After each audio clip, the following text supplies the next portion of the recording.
tell and told this story, you know, and then of course Dung goes to, you know, he'd already been to Japan and Singapore, and we use all the footage for this with him seeing the conditions in Japan and Singapore, and then the footage of him going to America, and then we talked to people who were aware of these decisions, you know.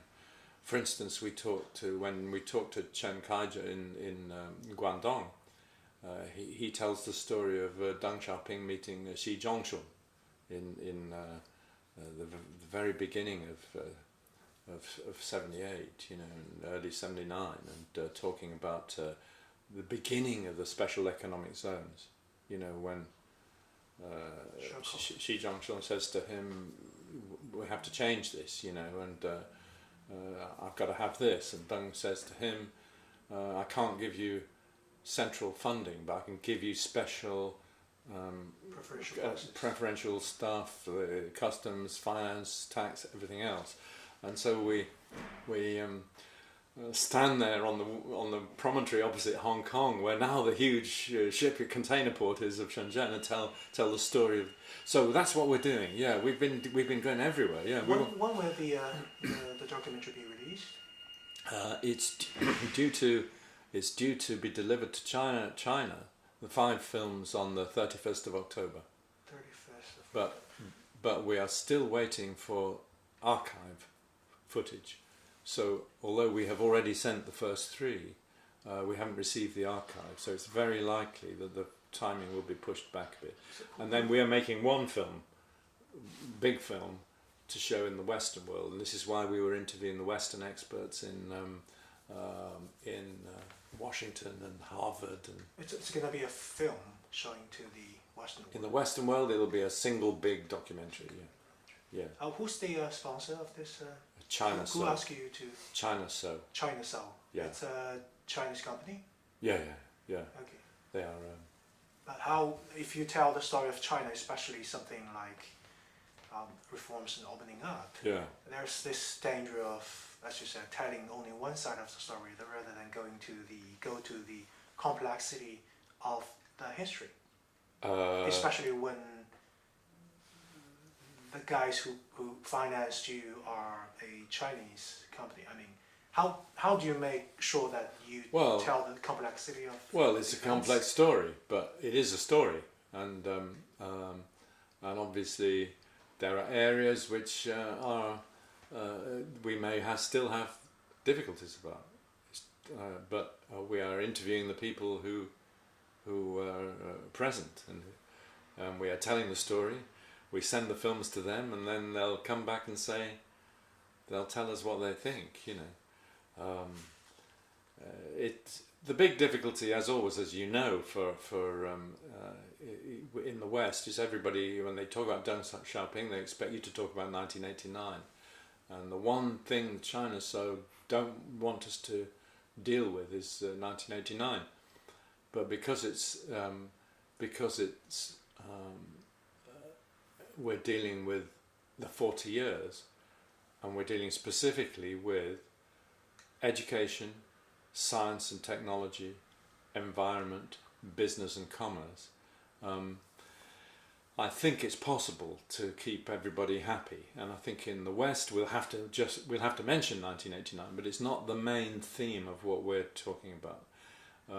To give you an example, the business on trade film, we not only talked about the beginning of the special economic zones, we talked about the conditions that were happening in 1978, you know, where so many people were drowning and swimming across, the conversations between Deng and Xi Zhongxun and others about what to do about this. We talked about the beginning of foreign investment deals, you know, in there.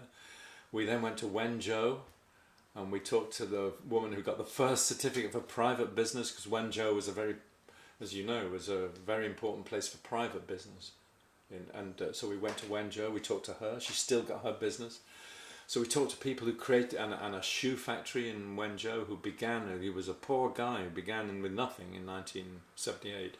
So we talked to different ways of looking at this, you know, the huge, everything from the stock exchange to the massive concerns. right up to, we interviewed CEOs at Tencent and Alibaba and people like that. Sorry, what's the name of the documentary? Well, it's going to be called China 40, I think. I think it's going to be called China 40, but I don't know yet. We're still cutting. Could you put us into a link with the China Soul side if you want to see anything about the Yeah, I don't have the details with me, but I'm sure you can contact them. Yeah. Because I don't want to have this if they don't want to tell it, like they don't want to. Yeah, you should talk to them, but that's what we're doing at the moment. And we haven't cut the Western film yet, but that's why we were interviewing people like Stapleton Roy, who was the American ambassador. I don't know whether you know him. He's an incredible guy. He was born in 1935. He was born in China, lived in China for his first 15 years. His father was a teacher and a missionary. We interviewed Ezra Fogel, who is did the big biography of Deng Xiaoping.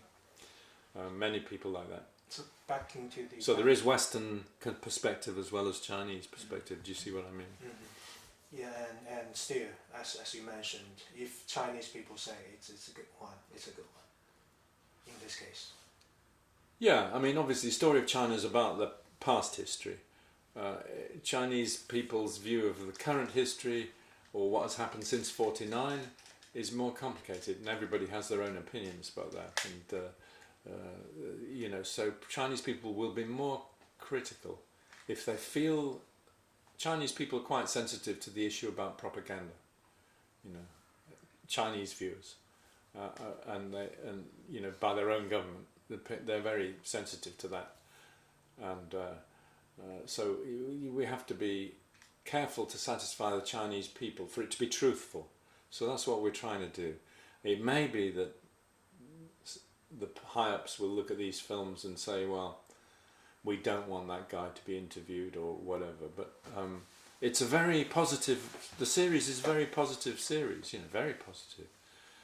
And the last episode, I mean, we went and interviewed, we looked at take Deng going to Japan in 1978 and the high-speed train. You remember the famous footage of Deng on the high-speed train? And we went to the high-speed train workshops in China and filmed the latest constructions of the high-speed trains, interviewed a chief engineer who's a woman. We went to the new, the huge new power station in Shanghai, which is dealing with, it's coal-fired, but the non-emission technology, the chief engineer there's a woman, so we interviewed them. So we're looking at the progress of these ideas, you see. So that's what it's about. It's not really about politics, it's about the economy and market, education, stuff like this. That was their request, They said, we want you to do 5 films and we want them to be about science and technology, education, business and commerce, environment, and so on. But for me, without politics, it's not the whole. Well, it can't be the whole, but you are aware of the politics. You're very aware of the politics that puts Deng in charge. You're very aware of the politics. Even the opposition to Deng at that time, so it refers to the politics, but so it seems for me that there is this momentum, there's this popularity growing that to tell the story of China, it's better to have a foreigner to tell the story of China so that it could be like more truthful.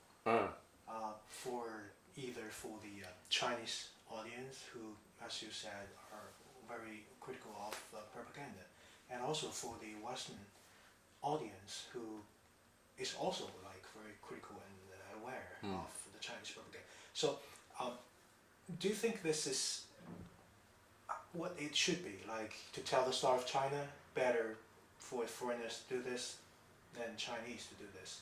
Or is this just a phase? I mean, it could be like, you could talk about this question, when the Chinese, is it time for the Chinese not only to tell their own stories, but also to go abroad to tell for the Chinese audience the story of the world? Like, is it timing? Is it good timing for Chinese to like make a documentary.